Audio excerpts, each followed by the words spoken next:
Good morning, and thanks for joining me for Rise and Crime, your morning caffeine hit all about crime. I'm Mama Jules, and let's start with the verdict and the sentencing of the ice pick case out of Ridgecrest, California. 21-year-old Katie Pham was just getting her feet underneath her as an adult. She was a kind, gentle girl that loved animals. So much so, she spent many hours volunteering at the local animal shelter, playing with the dogs and the cats. When she was just 13 years old, the adventurous young teen decided to try cheerleading, and she fell in love with the sport. She cheered in a local community program called IWV, which is a youth football and cheer program. Go Burros! She then tried out and became a JV and then varsity cheerleader for Burros High School. So again, go Burros! And I'm just gonna deviate for a second because I think this is super interesting about the high school. It's called Burroughs, which is spelled Burroughs, and their mascot is the burros, like the donkey. So they are the Burroughs High School Burros, which just let that roll around for a minute. It threw me for a loop, but that's the high school that she went to. Now, I would say, just looking at the pics of Katie from her Facebook and then also from news articles, the most striking thing about her appearance is those dimples. She has deep dimples on both cheeks. It's just so cute. Well, Katie was enrolled at Burroughs High School, and she knew Daniel Gunnarsson. He was her same age in her class, but they didn't date while in high school. But they did reconnect when both of them were 21 years old. And the two had a casual relationship. It's not serious dating by any stretch. They seem to be doing that kind of figure each other out stage where you decide if you want to really spend time with this person. In fact, they hadn't even crossed over to the hang out with each other's family stage. It's a really new relationship, and it's really just casual. It's May of 2021, and the two had been trying this relationship out for about a month. But there's already been bumps.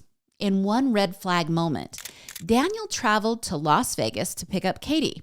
So that's about a 3.5-hour trip. So it's a bit of a distance, and it seems like Daniel felt he had invested energy, or maybe it was time, or possibly his resources to make that trip. And Katie's friend was along for the ride, so she witnessed the red flag behavior. She told KGET that Katie was on her phone during the car ride and that this upset Daniel, who had invested that time or resources or whatever. He wanted Katie to pay attention to him. So because she wasn't, he decided to drive erratically and at high speeds on the way back to California. And the behavior was so concerning that Katie's friend begged Daniel to pull over so that she could drive the rest of the way home and he could take a breather. Now, this same friend witnessed a separate incident where Daniel was frustrated with Katie because she wouldn't come over to his house. He began insulting Katie over the phone with some verbal name calling that I'm just not going to repeat here. Then, two friends of Katie's witnessed Daniel become irate that Katie wasn't showing the same level of affection and attention to him that he was giving to her. He just wanted his feelings to be automatically reciprocated. He also became extremely agitated when he witnessed another man leaving Katie's apartment. In reaction to his frustration, Daniel backed his car into a wall outside of the apartment complex. And during this same exchange of emotions, he referenced thoughts of suicide, so Katie's friends heard these ideas that he was having. And it was becoming clear. The tryout portion of the relationship was ending badly, and that meant the relationship was going to end. On the morning of May 18th, the two were now solidly in the breakup era of the relationship. Daniel's aunt told authorities she had talked to Daniel that morning, and he had told her he was upset over the breakup between him and Katie.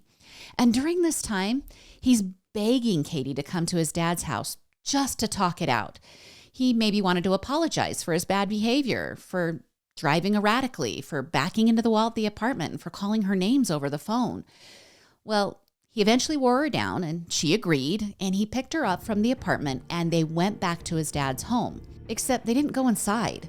Daniel asked her to go talk in the RV storage garage. And I don't know what the conversation was, whether it was an argument, maybe it was an apology, maybe he was begging that the relationship could continue.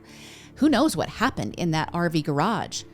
But what we do know is that Daniel grabs a 24-inch ice pick and hammers away at Katie's neck and head and face, stabbing her at least 10 times. Now, the two may be in the RV garage, but they're not alone. A crew of painters are outside the home painting. They had been hired by Daniel's dad to just do some repair work around the property. And they hear a female scream inside the garage. And then they hear shuffling sounds that they describe like items being moved around. Well, after several minutes, the painters open the door to the RV garage where they find Daniel covered in blood. And when I say covered, his pants were soaked with blood, especially at the crotch area, and his hands and neck have blood all over them. And Katie, well, she's nearly naked, lying face down, bloody and motionless on a mattress topper. Now, authorities were called, and Daniel didn't try to run. He was immediately taken to the station where detectives questioned him. During that interview, Law and Crime reported that Daniel's behavior was all over the board, acting high one minute and then quiet the next. And detectives described it as he was putting on an act. When asked if he was under the influence of drugs, he first said yes. Then later in the interview, he says no, he's not. And then when asked about the injuries to Katie's head, Daniel responded with, "I don't know, I must have bashed it in." Daniel was arrested that day for the murder of Katie, but he wasn't charged with just murder. He was also charged with mutilation of a corpse, mostly because detectives believed he had touched Katie in a sexual manner after she had died from the vicious ice pick attack. Well, for the next 2 years, the legal process had multiple hiccups when it comes to this case. Daniel refused to show up for 2 of the hearings, which forced his public defender to enter a not guilty plea on his behalf. He did finally leave his cell and show up for his pre-preliminary hearing and status conference with his appointed public defender. Now, during that hearing, a mental competency evaluation was ordered, and that took about 9 months for that mental competency evaluation to finally make its way back to a California courtroom. Daniel had been receiving psychiatric treatment at a state hospital. When Superior Court Judge Chad Louie evaluated the findings, he determined that Daniel was competent to stand trial. And what it really came down to was 2 things. Could he understand the charges that he was facing? And could he help brief his defense counsel on the case? A panel of psychiatrists said yes to both of those questions. But it still took several more months before the case would see a courtroom. Then, in August of this year, during the trial, the state argued that they didn't have to prove that Daniel was even in a right state of mind at the time of the killing. The district attorney said that that wasn't required under the law. She then went on to say that all the state had to prove was that Daniel had a willful, premeditated intent to kill. She said clearly no one who takes an ice pick to someone's head is in a right state of mind. But she said that didn't matter in this case. She just needed to prove that he did it. And then she went on to say during her closing arguments that no one else could have done it. She said when the painters opened the garage, Daniel was still mutilating the body. She then asked the jury who else would have done it. The state also pointed out that they believed Daniel had worn gloves during the killing, and that act alone showed premeditation. But of course, Daniel's attorney argued that the killing wasn't willful or deliberate. It appeared to me, while researching this case, that the defense had, kind of in a last-ditch effort, tried to convince the jury that first-degree murder didn't apply in this case. The defense said there was no plan involved in the case, arguing that if Daniel was planning a murder, he would have taken Katie back to his empty apartment, not to his dad's RV garage that had painters working just outside. Then at the same time, the defense also argued that there was a possibility that Daniel didn't do it at all. They said there was no DNA found on the axe handle, or for that matter, any other weapons that were tested in the garage. They also said that the disposable gloves found at the scene could have been left there by a first responder. She also said that there was a possibility that someone else killed Katie and that Daniel entered the garage when he heard the screams. Well, when the jury received the case in late August, they had the choice of finding Daniel not guilty or finding him guilty of either first-degree murder or second-degree murder or voluntary manslaughter. After deliberating for 2 days, the jury found Daniel guilty of first-degree murder and also guilty of mutilating a corpse. Then, last week, Daniel was sentenced to 27 years and 4 months to life. He will be given credit for the 892 days he was incarcerated since the day of Katie's murder. He also has to pay a measly $440 in fees and restitution. Now, Katie's family had the following to say about the murder. What kind of animal would find it entertaining to butcher a girl with an ice axe and then toy with her body? Her father said in court before the sentencing that he's haunted by his child's murder. And Katie's grandmother said after the sentencing that she wished Daniel had received a harsher punishment. She said she was sorry that California no longer had the electric chair because she felt if anyone deserved that punishment, Daniel did. Now, Katie's dad did say at a vigil for Katie that the only consolation that the family has is that the Ridgecrest community can rest easy once justice was served. Now, Katie was a dog lover, but her heart was attached to her beloved pup, Buddy. She enjoyed swimming and archery, and her favorite places to visit were Disneyland and Santa Monica Beach. Her obituary said she loved to swing dance with her dad and to bake with her mom. If you get a chance, check out the pictures of Katie on our social media pages. Her dimples will make your heart smile. Now, I had several listeners ask for an update to the Lewiston, Maine shooting, and we do actually have some detailed information that has been released on this mass shooting. But I want to warn you ahead of time, you might be so frustrated with the what ifs in this case, those missed opportunities to stop the shooter and, quite honestly, to protect him from himself and not just from others. So let's first look at how things rolled out on that Wednesday a week ago. Lewiston, Maine is the second largest city in the state of Maine, but that doesn't mean it's a big city. With a population of just under 40,000, it's actually known for its small town, low crime living. Housing is fairly affordable, and everything is just a more casual pace. The city's about 45 minutes northeast of Portland, Maine, and it's about 20 minutes inland from the ocean. The just-in-time recreation area is your typical small-town bowling alley. It's located in Lewiston, and it's a place where you can bowl, you could get wings and pizza, maybe hold a birthday party or a gathering, and really just spend an enjoyable night with friends or family. And then a 10-minute drive from the bowling alley is another local hangout. Shemenji's Bar and Grill's motto is, "Come for the great food and stay for the good times." And much like the bowling alley, it's a gathering place where you can hold events, you can play pool, you can get a drink or some bar food. And like the motto says, stay for the good time. Well, just before 7 o'clock on that fateful Wednesday night, 911 calls started to pour in from the bowling alley, reporting an active shooter with people wounded. 12 minutes later, more 911 calls flooded in from the bar and grill.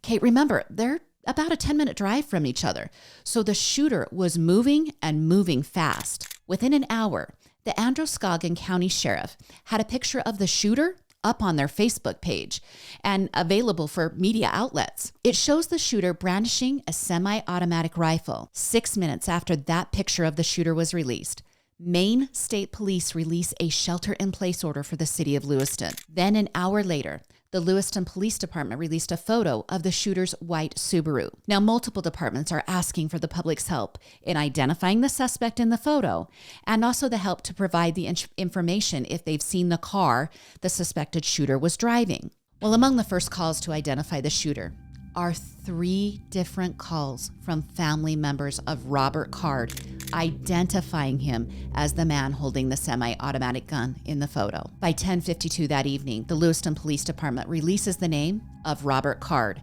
as their primary suspect in the shooting. Sources begin telling media outlets that numerous people have been concerned about Card and his violent threats and behavior. Then, before midnight, Card's car is located at the boat landing near Lewiston. Remember, that's about a 20-minute drive from Lewiston. Inside the car, authorities locate a firearm they believe to be used in the shootings, but they've got to do testing to verify their assumptions. And once the car is found, authorities extend the shelter-in-place order to include multiple small towns. Children in these areas are kept home from school the next day. And those 24 hours since the shooting at the two separate locations are filled with so many misreportings. The death toll was being reported as low as 13 and as high as 22 from multiple media outlets. I even saw reports of up to 50 people wounded. And it was also reported that there were 3 locations. A local Walmart was reported to have victims from the shootings, which we now know is completely inaccurate. We also now know the death toll was actually 18, and that's a horrific number. We also now know that 13 people were injured in the shootings. Well, almost 24 hours after the shootings, multiple law enforcement agencies are involved in a raid at Robert Card's home. Now, initially, they're unsure if Card is even in the house, but once they gain entry, they learn he's not there. They spend the next 12 hours searching the property. While at the home, they find a note that some law enforcement are calling a suicide note. And it does appear that authorities were fairly confident that Card would most likely be found dead, since they do rescind the shelter-in-place orders. And then, about 48 hours after the shootings, authorities find Robert Card dead by a self-inflicted gunshot wound near the recycling center in Lewiston, Maine, where he worked. From this point on, I'm just going to refer to Card as the shooter. I don't really want to remember his name or say it or give him any more glory.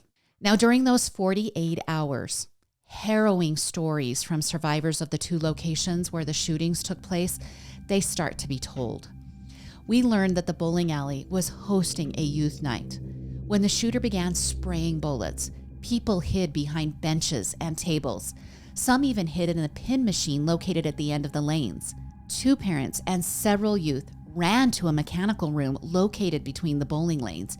They barricaded themselves behind the doors and started calling 911. One of the mothers that was barricaded in the mechanical room, her 10-year-old daughter, Zoe, was grazed by one of the shooter's bullets. Zoe told ABC News that she never thought she would have a bullet graze her leg. She asked, "Why do people do this?" She then explained the worries that were dominating her thoughts. She kind of forgot about the bullet and started to ask herself if she was going to make it out alive. She was questioning if the cops were even going to come. So I tried to think of what my thoughts would be, and I don't think we can even begin to understand. But I think I would be scared the good guys weren't going to make it in time. And I think I'd also be thinking about who I love. And I absolutely know I would be overwhelmed with the need to protect those children in that moment. Also at the bowling alley, a retired police officer heard the popping sounds of shots fired, and he pushed several kids into a corner and overturned the tables and a big bench to protect them from the spray of bullets. Behind those benches, Riley Dumont was laying on top of her young child, and then Riley's mother was laying on top of both of them to shield those she loved from the bullets. You can never underestimate the love of a mother in a situation like this. Then another young man named Brandon said he heard what he thought was a balloon popping. He had his back turned to the door. When he turned around towards the popping sound, he realized that the shooter was standing there holding the weapon. He ran down his bowling lane and slid into where the pins are set up, then climbed on top of the pin setting mechanism. He said cops showed up about 10 minutes later. Now, Jennifer Zanka was shot in the shoulder at Shemenges. She said she stared at the shooter before the bullet entered her body and exited through her bicep. She told Anderson Cooper that the shooter's face was blank, just empty. And Alan Nickerson was at the bar with his best friend, Joe Walker. He said when the door opened to the bar, all he heard was pop, pop, pop. Alan said he dropped to the ground while bullets were flying everywhere. He said he saw the shooter aim at him and shoot twice. One bullet missed, and then one hit Alan in the groin. He said he thought the whole event lasted about 15 minutes. He later learned that the shooter was in the bar just 30 seconds. Alan knew his friend had died when he yelled and yelled his friend's name, and he did not answer. Alan is left with no feeling in his thigh from the damage caused by the bullet. He says the wound to his body will heal, The loss of his friend Joe will take much longer. Now, since the shooting, we've learned much about the shooter. He was 40 years old and was a military reservist that had a documented history of mental health issues. Despite the documented history, the shooter still had an active military ID, and it was confirmed that he had never been deployed during his service in the military. Now, this year, the shooter had threatened to shoot up a military base. He also told people he was hearing voices. During the summer, he spent 2 weeks in a mental health facility to address those issues. And then also during this summer, while staying at a training in Courland at the U.S. Military Academy, the shooter was behaving erratically. Out of concern, the unit commander contacted law enforcement, and the shooter was transported to a community hospital for an evaluation. Now, despite these warning signs, the shooter was still in possession of multiple firearms. In fact, the one firearm found in his car was purchased legally and registered. And it's important to know that Maine is a yellow flag law state. Okay, what that means is that the firearms can temporarily be removed from someone that is deemed a threat to themselves or to others. However, with a yellow flag law, it's a two-step process that requires both a judge and a medical provider to sign off on the seizure of the weapons. Maine Senator Susan Collins said that the yellow flag law should have been triggered in this situation. And family had promised authorities before the shooting that they would actually try to remove the weapons from the shooter. Multiple family members had expressed concern about the shooter's behavior before the mass shooting took place.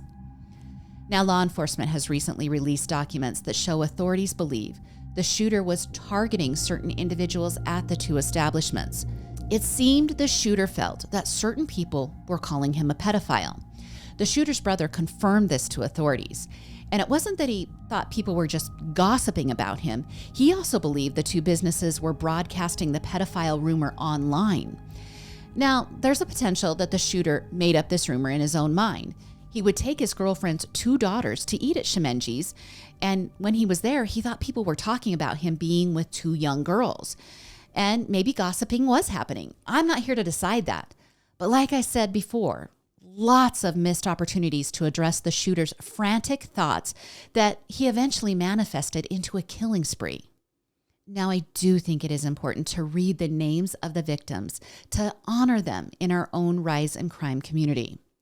44-year-old Bill Young and his 14-year-old son, Aaron, were shot and killed at the bowling alley. Aaron was participating in a youth bowling league. Peyton Breer Moss was a dedicated pipe fitter who was playing cornhole when he was shot. He left behind a fiancé and a 2-year-old daughter. Joshua Seal was a sign language interpreter who was shot and killed playing cornhole at the bar with other members of the deaf community. 48-year-old Billy Brackett was participating in the same cornhole tournament for the deaf community, and he was shot and killed. 40-year-old Brian McFarlane was also participating in the tournament for the deaf community. He worked as a truck driver and loved his treasured dog, M&M. 45-year-old Steve Vozella was also deaf and participating in the cornhole tournament. 76-year-old Bob Violette and his 73-year-old wife, Lucille, both were killed at the bowling alley. Bob was a volunteer coach of the Youth Bowling League. He was fighting to keep the sport of bowling alive, knowing it could save kids who were facing the obstacles of our modern culture. Michael Deslauriers was killed at the bowling alley after charging the shooter once he helped kids to safety. His wife was at the bowling alley and survived the shooting. Joe Walker was the beloved manager at Shemenji's bar. He was shot twice in the stomach as he charged the shooter while holding a butcher knife as a weapon. 53-year-old Tricia Esselin worked part-time at the bowling alley. She actually had Wednesday night off, but she had chosen to bowl with her sister that night. When she initially heard the shots, she ran for the phone to call 911, but she was shot while doing so. 42-year-old Arthur Strout was playing pool with his father at the bar. His father was ready to call it a night, but Arthur wasn't. His dad did end up leaving before the shooting, but Arthur stayed to play a couple of more games. The last words Arthur spoke to his father were, "I love you." 10 minutes after his dad left the bar, Arthur was shot and killed. 35-year-old Max Hathaway left behind a pregnant wife when he was shot and killed at Shemenji's. 34-year-old Thomas Conrad was killed at the bowling alley when he charged and tried to take down the shooter. He was there with his family participating in a pumpkin carving contest. 51-year-old Jason Walker was with Mike at the bowling alley. After securing his wife behind a table, he bolted towards the gunman and was shot and killed. And the final confirmed death was 64-year-old Keith McNear, who was visiting Maine from Florida. He had made the journey to celebrate his birthday with his son. His son actually lived in Maine. And before hitting up Shemenji's, he and his son had eaten seafood in Portland, and they had discussed potentially buying a duplex in Maine so that he could spend more time near his son.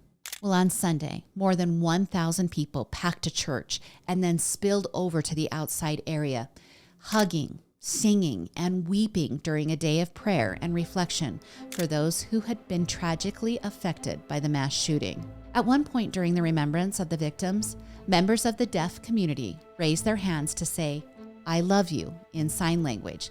This was to honor the 4 members of the community who were murdered by the shooter. Now, I can't make any sense of the deaths. No matter how much it's explained to me or how many missed opportunities are identified. So let's take a moment to love those we cherish. Please text them, tell them, make time, and create special moments. That's your Thursday episode of Rise in Crime. Please give us a follow on Instagram, TikTok, and YouTube. Our little part of the true crime community is still so new, but you listeners have been great. So I'm going to cherish you and tell you thank you for being part of this with me. Join me again on Monday for more morning crime news. I'm Mama Jules, and keep safe out there.